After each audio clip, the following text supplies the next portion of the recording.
അങ്ങനെ നമ്മുടെ കരുനാഗപ്പള്ളിയിൽ ഫോർ ലബാൻ്റെ പുതിയ ഔട്ട്ലെറ്റ് ഓപ്പണായി. ഒന്നും നോക്കിയില്ല, ഇനാഗ്രേഷൻ്റെ അന്ന് രാത്രി തന്നെ ഞങ്ങളങ്ങ് വിട്ടു. കുറേ നാളുകൊണ്ട് ആഗ്രഹിക്കുന്നുണ്ടായിരുന്നു ഈ ഡെസേർട്ടൊക്കെ ഒന്ന് ട്രൈ ചെയ്ത് നോക്കണമെന്ന്. കാരണം ഇൻസ്റ്റയിലൊക്കെ തുറന്നു കഴിഞ്ഞാൽ ഇതിൻ്റെ ഹൈപ്പ് മാത്രമേ ഉള്ളല്ലോ.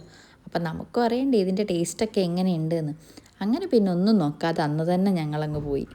ഞങ്ങൾ പോയ സമയത്താണെങ്കിൽ അത്യാവശ്യം നല്ല തിരക്കൊക്കെ ഉണ്ടായിരുന്നു. പിന്നെ മെനു ഒക്കെ കണ്ടിട്ടാണ് ആകെ കൺഫ്യൂഷനായി എന്ത് ഓർഡർ ചെയ്യുമെന്നുള്ളത്.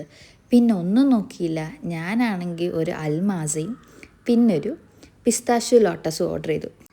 സാധനം കൈ കിട്ടേണ്ട താമസം ബോക്സ് ആ സ്പോട്ടിൽ തന്നെ കാലിയായി. കാരണം ക്വാണ്ടിറ്റിയിലാണേലും ക്വാളിറ്റിയിലാണേലും ഒരു കോംപ്രമൈസും ഇല്ല. ടേസ്റ്റിൻ്റെ കാര്യത്തിലാണേലും ഒരു കോംപ്രമൈസും ഇല്ല. നല്ല ടേസ്റ്റായിരുന്നു.